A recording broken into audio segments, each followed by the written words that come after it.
Early 20s and 30s life का ये वो स्टेज है जहाँ पे आप पे बहुत प्रेशर होता है। आपको गाड़ियाँ खरीदनी है, आपको पीयर प्रेशर में अच्छे अच्छे चीज़ें खरीदनी है, आपको फैमिली को सपोर्ट करना है और बहुत बड़ा माइलस्टोन अचीव करना है जो एक घर के रूप में होता है, बाइंग अ हाउस।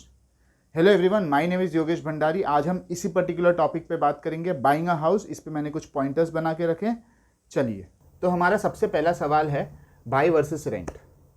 तो जब आपके पास ये चॉइस है कि आपको बाई करना चाहिए कि रेंट करना चाहिए, तो हम ये तो अंडरस्टैंडिंग के साथ आगे बढ़ सकते हैं कि आप फाइनेंशियली स्टेबल हो। फाइनेंशियली स्टेबलनेस के बाद आप बाई या चॉइस का ऑप्शन रख रहे हो। तो यहाँ पे दो तीन चीज़ें जिसकी ध्यान रखनी है। नंबर वन, आपका अपॉर्चुनिटी क्या है लाइफ में, क्योंकि आप करियर पाथ में अगर ग्रोइंग पाथ में हो तो you will have more opportunities. तो चांसेस है कि आप सिटी टू सिटी ट्रैवल करोगे, कंट्री टू कंट्री ट्रैवल करोगे और वहाँ पे आपको रेंट में रहना पड़ सकता है। और जब ऐसा सिचुएशन है तो it is always better to stay in a rented premises. दूसरी बात, आप जब एक करियर के स्टेबल वाले स्टेज पे हो तो इट्स इंपॉर्टेंट कि आप बाई कर लो, बिकॉज बाई करने के काफ़ी बेनिफिट्स होते हैं। कुछ बेनिफिट्स जो मैं आपको बताऊंगा, रेंटेड प्रीमाइसेस होते हैं, उसमें लैंडलॉर्ड को अगर कभी प्रॉपर्टी की ज़रूरत हो गई तो आपको प्रॉपर्टीज़ तुरंत छोड़नी पड़ती है। दूसरा, आपको मार्केट रेट हमेशा क्या चल रहा है रेंट पे वो जानने की ज़रूरत नहीं। तीसरा, एवरी ईयर ट्रांजेक्शनल कॉस्ट आपको पे करने पड़ते हैं, जो कि आपको स्टैम्प ड्यूटी के तौर पे या ब्रोकरेज चार्जेस के तौर पे आपको पे करना पड़ता है ब्रोकर्स को। जब आप ये डिसाइड कर रहे हो कि आपको बाई करना है कि रेंट करना है, तो हमेशा ये अपॉर्चुनिटीज़ और करियर पाथ के ग्रोथ स्टेबल कौन से स्टेज पे हो, ये चीज़ों का ध्यान रखो। And anything about this is your personal choice. अगर आपको ग्रोइंग पाथ पे भी प्रॉपर्टी परचेज करनी है तो you can still do that, but you will always have this pressure in your mind कि ग्रोइंग पाथ पे आपको दूसरी जगह रेंट पे रहना है, बट ये प्रॉपर्टी को भी आपको मेंटेन करना है। दूसरा क्वेश्चन है when to buy a house. तो यहाँ पे सारे फैक्टर्स को छोड़ के मैं सबसे ज़्यादा इंपॉर्टेंस दूंगा तो फाइनेंशियल रेडीनेस को दूंगा। फाइनेंशियल रेडीनेस का क्या मतलब है, ये चार चीज़ों में हम समझने की कोशिश करते हैं। नंबर वन, अगर कभी भी आप कोई प्रॉपर्टी परचेस करते हो तो उसका 20% आपके पास एज डाउन पेमेंट होना बहुत ज़रूरी है। तो मान लीजिए अगर प्रॉपर्टी का वैल्यू 80 लाख है तो उसका 20% होता है 16 लाख। आपके पास 16 लाख होना चाहिए as payment of towards property for down payment. कोई भी एक्सपेक्ट करता है 20% का पेमेंट। दूसरा, यह है स्टैम्प ड्यूटी रजिस्ट्रेशन का कॉस्ट, जिसका कॉस्ट होता है करीबन 6 to 7% depending on state to state. Normally जब हम मुंबई की बात करें तो 6% आपका स्टैम्प ड्यूटी और रजिस्ट्रेशन अलग से 30,000 हो जाता है। तो फिर आप ये एस्टिमेट करो कि आपको 6 to 7% एडिशनल होना चाहिए ऑफ द प्रॉपर्टी वैल्यू। तो आप दोनों फर्स्ट और सेकंड पॉइंट को ऐड करोगे तो इट इज़ 26-27%। उतना फंड्स हाथ में होना चाहिए बिफोर बाइंग अ प्रॉपर्टी। जब हम तीसरी बात करें, आप कोई भी प्रॉपर्टी जब खरीद लेते हो तो it is important from risk factor, it is important to have insurance. जैसे हेल्थ लाइफ इंश्योरेंस आपका होना ज़रूरी है। कभी भी मान लीजिए कोई अनफोर्सिन सिचुएशंस हो गई या अनफॉर्चुनेट सिचुएशन हो गया तो आपके फैमिली को कभी प्रॉब्लम नहीं होएगा। They can take that insurance money and pay off the loan, और प्रॉपर्टी उनके नाम पे होगी। They will not have to suffer anything. Emergency fund होना भी ज़रूरी है इसी के साथ, क्योंकि मान लीजिए अगर आपका जॉब चला गया या कोई और सिचुएशन आ गई लाइफ में, तो आप ये इमरजेंसी फंड से आप अपने EMIs पे कर सकते हो। एंड लास्टली फोर्थ पॉइंट, अभी तक आपका कोई EMI का पेमेंट आ नहीं रहा था, बट अभी से हर मंथ आपका EMI का पेमेंट आएगा, तो एडिशनल कमिटमेंट रहेगा टुवर्ड्स फाइनेंसेस। तो you will have to be ready for this as well. तो ये अगर चार चीज़ों के लिए आप रेडी हो ना, financially you are ready, then you can go ahead and buy a property. तो अब हम अगले क्वेश्चन की तरफ बढ़ते हैं, where to buy a house.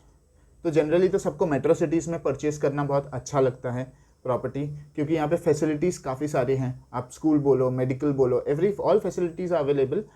But at the same time हमें ट्रैफिक, पोल्यूशन, इन चीज़ों पे भी ध्यान देना पड़ेगा, क्योंकि मेट्रो सिटीज़ का आज का हालत बहुत ख़राब है। आप अगर पोल्यूशन की बात कर रहे हो तो पोल्यूशन सबसे हाई रहता है। एंड सेकेंडली, ट्रैफिक का अजम्पशन ऐसा है इन सिटीज़ में कि आपको कहीं एक पोजीशन से दूसरे लोकेशन में पहुंचना है तो आपको 1 आवर का अजम्पशन लेके चलना पड़ेगा कि इतना टाइम ट्रैवल तो लगना ही है।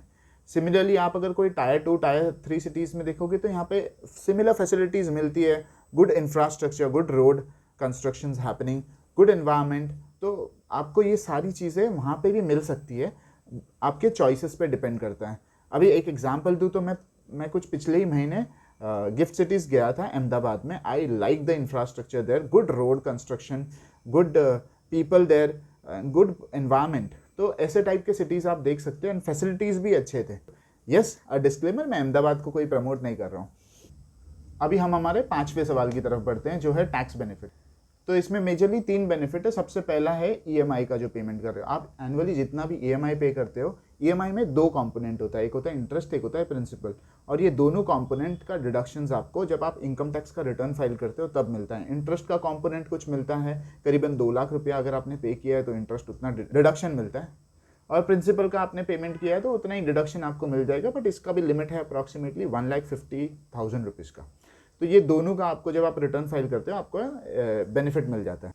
दूसरा, अगर आपने मान लीजिए कोई भी एसेट आपकी बेची है और ये नया प्रॉपर्टी खरीदा है, आप फर्स्ट टाइम बायर हो और कोई भी एसेट्स बेचा है, तो ये बेचे हुए एसेट पे कोई भी गेन है तो वो गेन पे आपको कोई टैक्स नहीं लगता है, प्रोवाइडेड आपने ये सारा पैसा नए एसेट्स, नया प्रॉपर्टी खरीदने में ही लगाया हो। तीसरा बेनिफिट जो है वो आपको, अगर प्रॉपर्टी बेच के अगर आपने प्रॉपर्टी खरीदी है तो ये बेची हुई प्रॉपर्टी पे कोई भी गेन लगा है तो वो गेन पे जो भी टैक्स लगता है वो आपको एग्जेम्प्ट हो जाएगा। बट ये जनरली यही तीनों बेनिफिट आपको मिल सकती है। ईएमआई रहेगा तो इंटरेस्ट प्रिंसिपल का deduction, first time home buyer है तो आपको जो बेची हुई एसेट है उस पर कोई गेन का टैक्स नहीं। तीसरा, प्रॉपर्टी बेच के अगर प्रॉपर्टी खरीद रहे हो तो बेची हुई प्रॉपर्टी पे जो गेन है उस पर कोई टैक्स नहीं लगता है।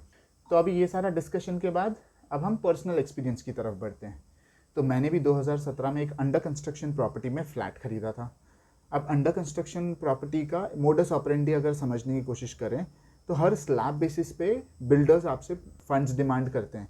अब ये फंड्स अगर आपने पर्सनली सोर्स किया तो आपको पे करना पड़ेगा, या तो आपने बैंक लोन का सोर्सिंग लिया है तो बैंक को भी आपको पार्शियली पे करना पड़ेगा बिल्डर को।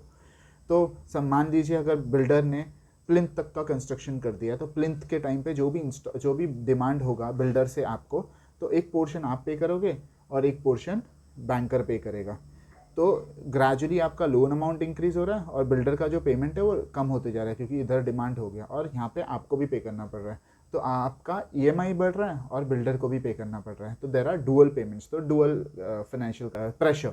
तो आप जब भी परचेज कर रहे हो प्रॉपर्टी तो आप इसका मोडस ऑपरेंडी समझ लेना अंडर कंस्ट्रक्शन में, कि आप जब परचेज कर रहे हो तो आपको बिल्डर को भी पेमेंट करना पड़ेगा स्लैब वाइज। अब या तो आप पर्सनली सोर्स कर रहे हो तो फुल आपको पे करना पड़ेगा, या आप बैंक लोन ले रहे हो तो बैंक को भी आप बैंक आधा पोर्शन सोर्स करेगा, आधा पोर्शन आप पे करोगे, आपका ईएमआई बढ़ता जाएगा और बैंक को भी पे करना पड़ेगा अंटिल पोजेशन।